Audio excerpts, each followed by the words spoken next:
कांग्रेस की राष्ट्रीय चिंतन शिविर के बाद अब बिहार में कांग्रेस भी चिंतन शिविर का आयोजन किया जाएगा और 1 से 2 जून के बीच ये चिंतन शिविर राजगीर में आयोजित की जाएगी।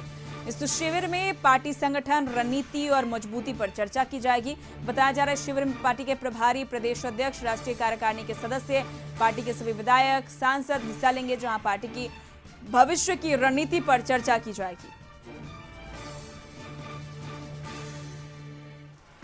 और लाइव चैट पर संवाददाता अवनीश हमारे साथ जुड़ चुके हैं। अवनीश, कांग्रेस की राष्ट्रीय चिंतन शिविर होगी प्रदेश स्तर पर, इसको लेकर क्या कुछ तैयारी और किस तरह से आवश्यक दिशा निर्देश दिया जाएगा? इस कह सकते हैं कि चिंतन शिविर को किस तरह से आयोजित किया जाएगा?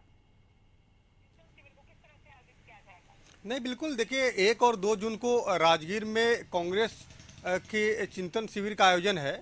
और आपको याद होगा कि पिछले दिनों ही राष्ट्रीय जो कांग्रेस की राष्ट्रीय कमेटी के द्वारा जो है वो राजस्थान के उदयपुर में चिंतन शिविर का आयोजन किया गया था, जिसमें तमाम पार्टी के नेताओं ने ये चिंता व्यक्त किया था कि कांग्रेस को कैसे मजबूत किया जाए, क्योंकि 2024 के लोकसभा चुनाव में कांग्रेस का परफॉर्मेंस बेहतर हो और कांग्रेस समर्थित सरकार बने। इसको लेकर लगातार सभी लोगों ने चिंता भी व्यक्त किया था। और बिहार कांग्रेस को लेकर भी उसमें चिंता व्यक्त की गई थी कि बिहार कांग्रेस जो है बिहार में एकला चलो की नीति पर चले, ताकि कांग्रेस का जो वोट बैंक है वो वोट बैंक फिर कांग्रेस को दोबारा मिल सके। तो वैसी स्थिति में अब राजगीर में 1 और 2 जून को अब बिहार प्रदेश कांग्रेस की चिंतन शिविर का आयोजन है, जिसमें कांग्रेस के तमाम वर्तमान विधायक, पार्टी के पदाधिकारी, जो बिहार प्रभारी और पूर्व विधायक और वर्तमान विधायक से 300 लोगों को इस चिंतन शिविर में बुलाया गया है। और सभी लोगों से राय मशवरा भी किया जाएगा कि आखिर बिहार कांग्रेस को कैसे मजबूत किया जाए, क्योंकि 2015 की तुलना में 2020 के जो चुनाव हुए हैं उसमें कांग्रेस कई सीटों पर कांग्रेस की करारी हार हुई है और उसके बाद महागठबंधन से कांग्रेस आउट भी हुआ है। तो वैसी स्थिति में कांग्रेस की ये कोशिश है कि उसका जो आधार वोट बैंक है, मुस्लिम, दलित और सवर्ण, इस वोट बैंक को कैसे फिर पुनः दोबारा कांग्रेस में लाया जाए, उस आधार वोट बैंक को कैसे एकजुट किया जाए, पुराने कांग्रेसियों को कैसे जो है और एक्टिव किया जाए, और जो नए कार्यकर्ताओं को कैसे, नए लोगों को ऐसे कांग्रेस के साथ जोड़ा जाए, क्योंकि कांग्रेस सबसे पुरानी पार्टी है। तो वैसी स्थिति में कांग्रेस की स्थिति बेहतर नहीं है। बिहार में भी कांग्रेस ने अकेले चुनाव लड़कर उपचुनाव में अपनी स्थिति को देख लिया है, आकलन भी कर लिया है। और विधान परिषद के भी चुनाव में महागठबंधन से कांग्रेस आउट थी और 1 सीट पर कांग्रेस की जीत हुई है। तो वैसी स्थिति में कोशिश एक यही है कि कैसे कांग्रेस को मजबूत किया जाए, और इसी को लेकर 1 और 2 जून को राजगीर में ये चिंतन शिविर का आयोजन है।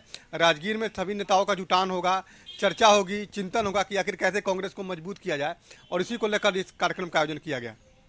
अवनीश, शिविर में सदस्यता अभियान, पार्टी के सिद्धांत और नीतियों को लेकर भी किस तरह से चुनौतीपूर्ण इन समस्याओं का समाधान करना है, इसको लेकर भी चर्चा होगी। कितने इसमें जो कह सकते हैं कि जितने भी लोग हैं, कितने लोगों के शामिल होने की उम्मीद है, क्योंकि बताया जा रहा है कि करीब 300 से भी ज्यादा लोग इसमें शामिल होंगे? हाँ बिल्कुल, देखिए, राजगीर में जो जुटान होगा चिंतन शिविर में करीब 300 लोगों का जुटान होगा, और इसमें पार्टी के पदाधिकारी, वर्तमान में विधायक, पूर्व विधायक, सांसद, जो है सभी मोर्चा के जो अध्यक्ष हैं उनको बुलाया गया, सभी जिला अध्यक्षों को बुलाया गया। और देखिए, कांग्रेस की स्थिति बेहतर नहीं है बिहार में, ये सभी को पता है। और कांग्रेस का जो बेस वोट था, दलित, स्वर्ण और जो मुस्लिम, ये वोट बैंक कहीं ना कहीं दूसरे दलों में शिफ्ट हुआ है। तो वैसी स्थिति में कांग्रेस अपने नए कार्यकर्ताओं को, नए लोगों को जोड़ने के साथ साथ पुराने कार्यकर्ताओं को भी एक्टिव करना चाहती है। और इस शिविर के माध्यम से, ये चिंतन शिविर इसलिए इसका नाम रखा गया है कि इसमें चिंतन होगा, मनन होगा कि आखिर कांग्रेस की दुर्दशा क्यों हो रही है, कांग्रेस जो है अपने बलबूते बिहार में खड़ा क्यों नहीं हो पा रही, हमेशा बैसाखी के सहारे की क्यों कांग्रेस को जरूरत पड़ रही है। तो वैसी स्थिति में सभी नेताओं को बुलाया गया है और इसमें चिंतन मनन होगा।